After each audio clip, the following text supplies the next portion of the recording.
राधे राधे। राधा रानी की कृपा आप सब पर सदा बनी रहे। आने वाले करवा चौथ व्रत की आप सभी को हार्दिक शुभकामनाएं।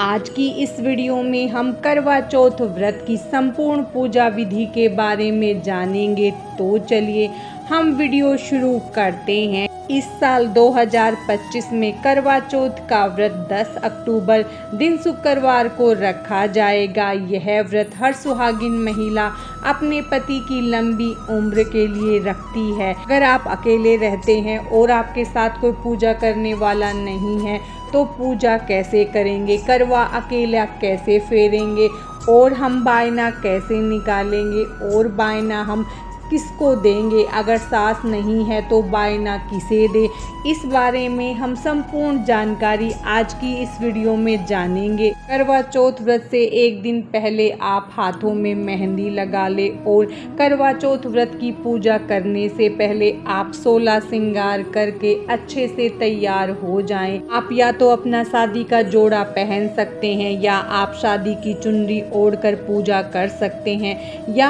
आप अपना पीलिया ओढ़कर करवा चौथ व्रत की पूजा कर सकते हैं। फिर हम एक स्थान को साफ करके वहां पर गंगा जल छिड़केंगे। गंगा जल छिड़कने के बाद अब हम वहां पर या तो एक चौकी या पटा लगाकर उस पर हम लाल रंग का एक वस्त्र बिछा लेंगे। अब हम या तो करवा चौथ व्रत की फोटो या हम करवा चौथ व्रत का कैलेंडर लेंगे। कैलेंडर आप ले रहे हैं तो हर साल आपको नया लेना होता है। फोटो आप पुरानी ले सकते हैं और उस पर पहले गंगा जल का छींटा दे ले।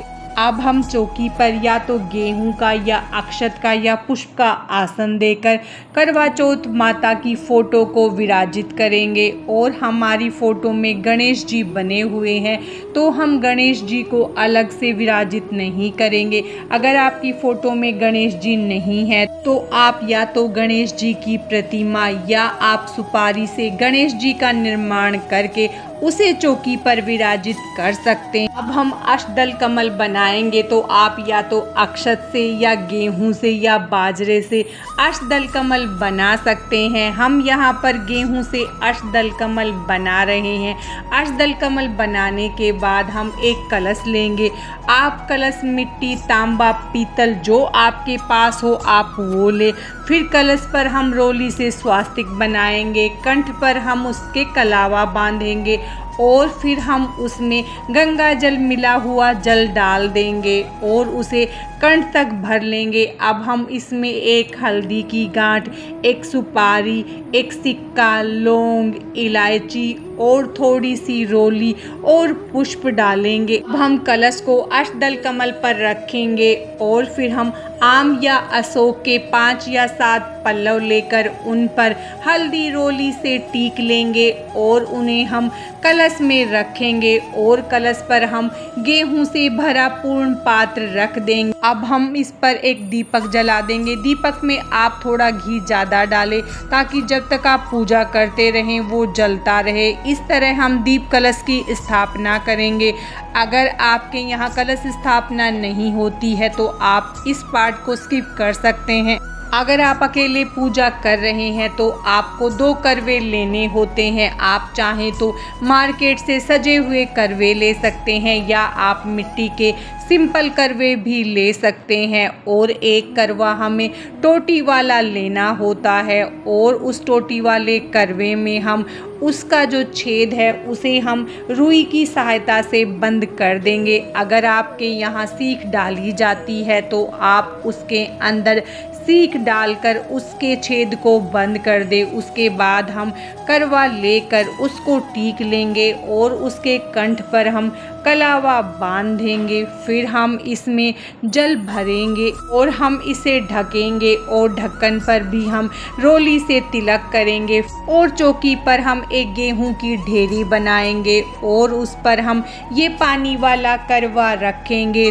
दूसरा मिट्टी का करवा जो हम लेंगे उसमें हम या तो ड्राई फ्रूट भरेंगे या उसमें हम मिठाई भरेंगे और उसे भी हम पहले टीकेंगे और उसके कंठ पर हम कलावा बांधेंगे। फिर उसमें कुछ पतासे और मिठाई से हम उसे भरेंगे और उसमें हम कुछ पैसे डालेंगे और उसे हम ढक देंगे और उस पर भी हम टीका करेंगे। फिर हम चौकी पर एक और गेहूं की ढेरी बनाकर उसे भी हम चौकी पर रख देंगे।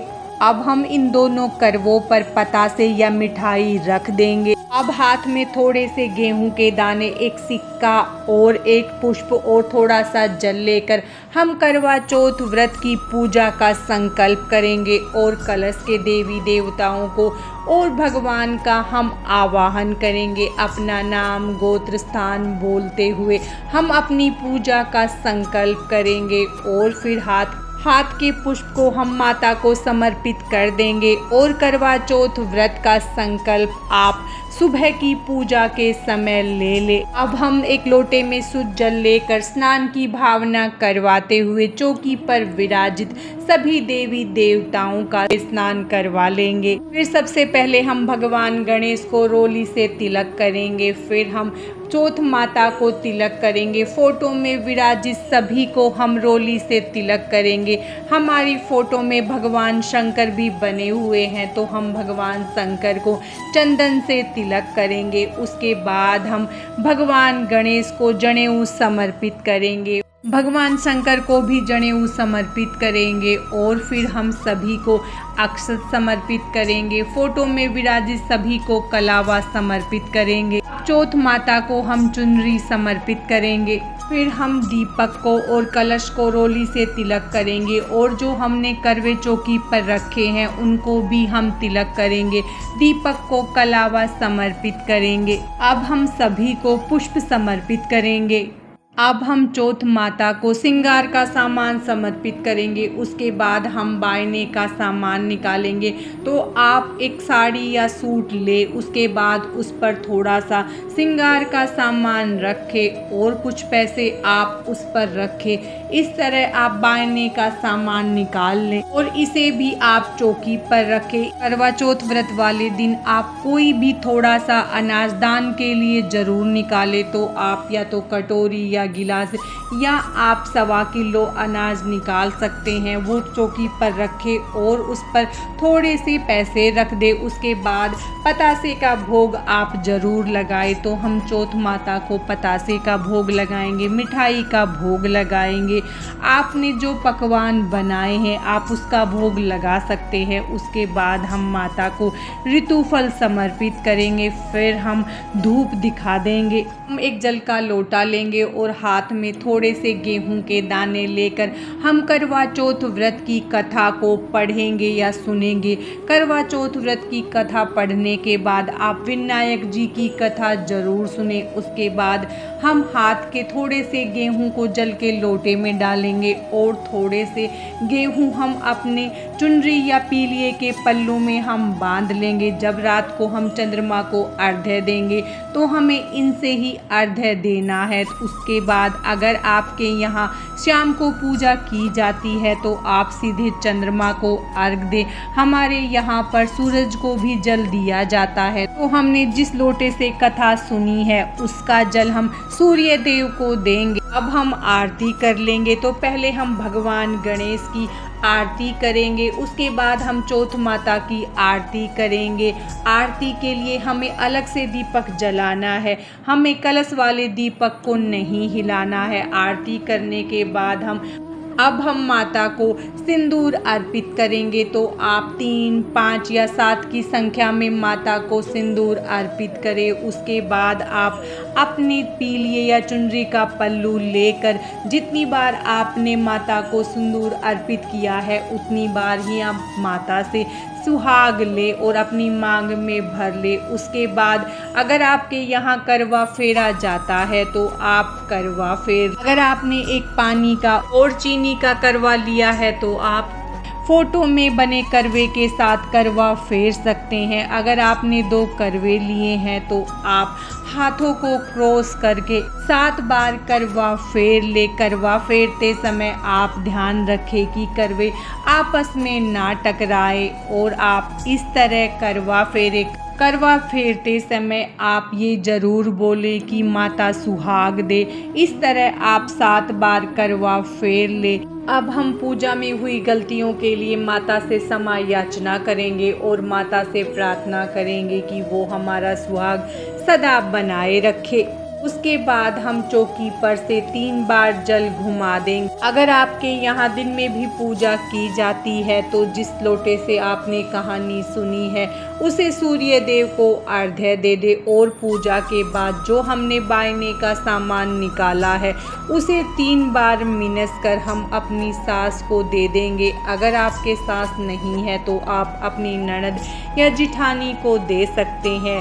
अगर वो भी नहीं है तो आप किसी के पैर छूते हों उसको दे दे या फिर आप ब्राह्मणी को भी ये सामान दे सकते हैं। ये बायने का सामान हमें किसी सुहागन को ही देना होता है तो आप उसे दे। इस करवे में हमने ड्राई फ्रूट या मिठाई भरी है उसे भी हम बायने के सामान के साथ अपनी सास को देंगे और उनके पैर छूकर आशीर्वाद लेंगे। और जिसमें हमने जल भरा है उससे हम चंद्रमा को अर्घ्य देंगे। पूजा के बाद आप परिवार के सभी बड़ों के पैर छूकर उनका आशीर्वाद ले और चौकी का विसर्जन हम अगले दिन करेंगे। बायने का सामान हम अपनी सास या ननद को दे देंगे। उसके बाद जो हमने भोग प्रसाद अर्पित किया है उसे हम सभी में बांट देंगे और श्रृंगार का सामान जो हमने माता को अर्पित किया है उसमें से थोड़ा सा हम रखेंगे और थोड़ा हम